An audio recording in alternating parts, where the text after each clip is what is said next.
Hello friends, कैसे हैं आप सब। कामना करते हो आप स्वस्थ होंगे, खुश होंगे और अपने घरों में सेफ होंगे। आज हम डेप्रिसिएशन के प्रैक्टिकल प्रॉब्लम्स की बात करेंगे। मैंने आपको लास्ट वीडियो में बताया था, छोटा सा एक इंट्रोडक्शन दिया था कि डेप्रिसिएशन क्या होता है, क्यों लगाते हैं और उसके मेथड क्या हैं। तो आज हम जो बात करेंगे वो स्ट्रेट लाइन मेथड के ऊपर बात करेंगे। बिल्कुल सिंपल है। देखिए, हम जब क्वेश्चन की बात करते हैं तो उसमें परसेंटेज आती है, लेकिन अब जो न्यू पैटर्न आ रहा है, क्या पता एमसीक्यू क्वेश्चन के अंदर हमारे पास छोटी छोटी चीज़ें हम छोड़ नहीं सकते। हर चीज़ को हमें इग्नोर नहीं करना, कोई भी चीज़ हम छोड़ नहीं सकते हैं। तो हम हर छोटी छोटी चीज़ को भी लेके चलेंगे। तो इस क्वेश्चन को हम फर्स्ट क्वेश्चन से स्टार्ट करते हैं। फर्स्ट क्वेश्चन में क्या बोल रहा है, देखो। स्ट्रेट लाइन मेथड का है, टीएस ग्रेवाल 2019 का एडिशन है। क्वेश्चन नंबर 1 है। बच्चों, मैं एक बात और बताना चाहती हूँ, बुक्स कोई भी हो, बुक्स कैसी भी हो, किसी भी राइटर की भी हो और किसी भी मतलब ज़्यादा पुरानी ना हो, मतलब लेटेस्ट की बात करूँ कि 17, 18, 19, 20, 21, कोई बच्चा बोलता है कि हमें लेटेस्ट चाहिए, कंसेप्ट वही है। कंसेप्ट 2017 के बाद जो जीएसटी लगी है, 2017 में जीएसटी लगी थी, उससे जो कंसेप्ट आया, यानी 17 से पहले मत लीजिएगा बुक, क्योंकि उसमें जीएसटी नहीं है, ठीक है। लेकिन कंसेप्ट वही है।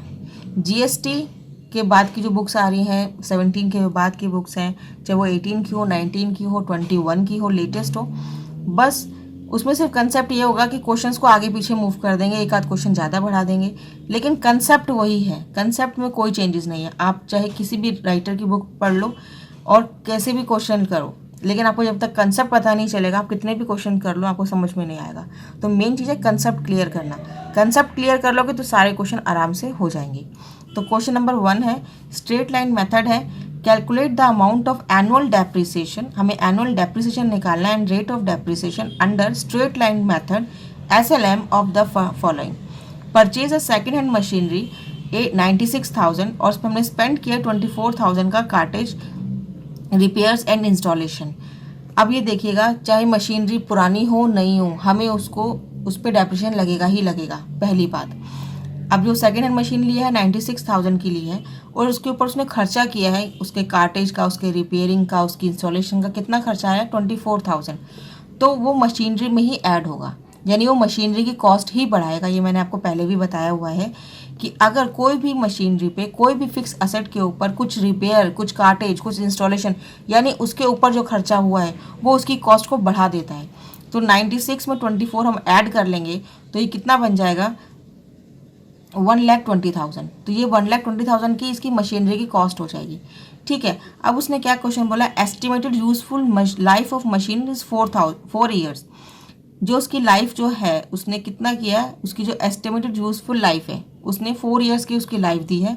अब जो उसकी रिड्यूजल जो वैल्यू है, एस्टिमेटेड जो रिड्यूस होगी वैल्यू, वो कितनी है, 72,000 तक।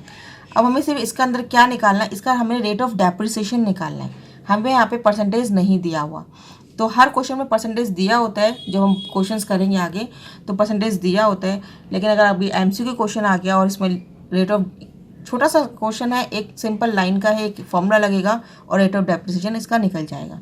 तो हम क्वेश्चन करते हैं स्टार्ट।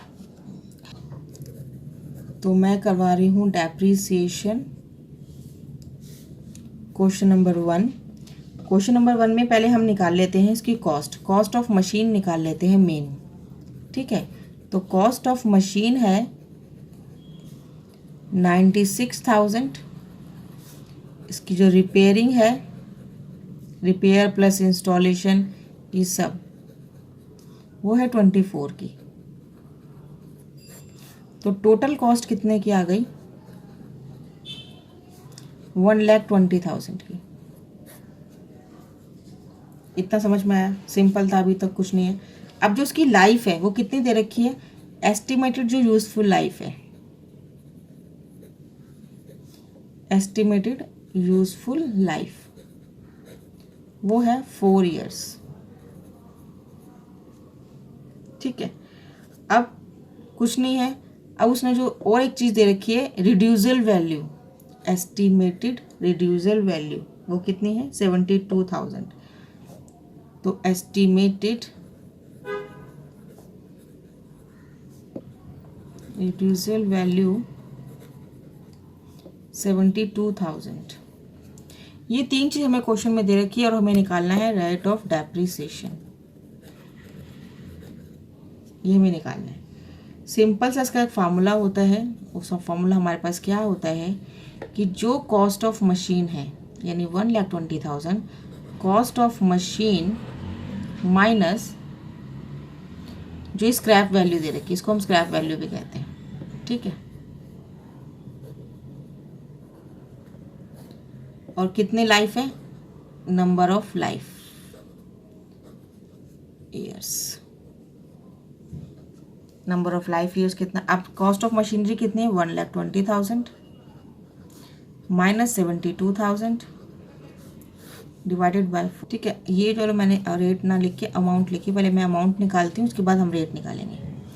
तो अमाउंट निकलेगा मेरे पास, निकालिए, 120 में से 72 जाएंगे तो हमारे पास जो बचेगा वो बचेगा 8 और 4, 48,000 डिवाइडेड बाय 4, 4 × 4 और ये जाएगा 12,000।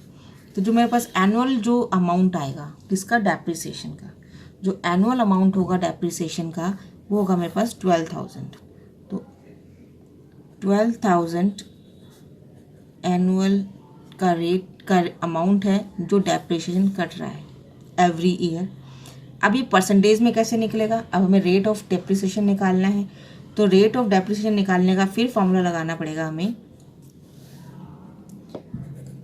Rate of depreciation is equal to annual जो भी मेरे पास आया है, एनुअल डेप्रिसिएशन डिवाइडेड बाय जो हमारी कॉस्ट ऑफ मशीन यानी 1,20,000 जो टोटल कॉस्ट है। अगर कहीं किसी में रिपेयर नहीं दिया हुआ तो सिंपल उसकी कॉस्ट ले लेंगे और इंटू 100। एनुअल डेप्रिसिएशन है 12,000, कॉस्ट है 1,20,000 और मल्टीप्लाई बाय 100। अब मैं इसको कट कर देते हैं, 2 0 से 2 0 इसको काट देती हूँ, 2 0 से इसको 2 0 काट देती हूँ, तो 12 × 12 10। तो इसका रेट ऑफ परसेंटेज कितना आया, 10%। तो रेट ऑफ डेप्रिसिएशन कितना आया, 10%। ये सिंपल क्वेश्चन है, इसमें भी हमें सिर्फ दो लगाया है क्वेश्चन में। ये 1 नंबर क्वेश्चन में हमारा छोटा सा क्वेश्चन आ सकता है, या तो कोई भी एक फार्मूला आ सकता है कि रेट ऑफ डेप्रिसिएशन का फार्मूला क्या होता है, तो हमें समझ में आना चाहिए। तो बच्चों ये था क्वेश्चन नंबर 1। आई होप ये वीडियो आपको समझ में आया होगा, क्वेश्चन समझ में आया है। क्वेश्चन समझ में आया है, आप इसकी प्रैक्टिस कीजिए। अगले वीडियो में अगले क्वेश्चन के साथ मिलते हैं, तब तक के लिए goodbye, thanks for watching, have a nice day.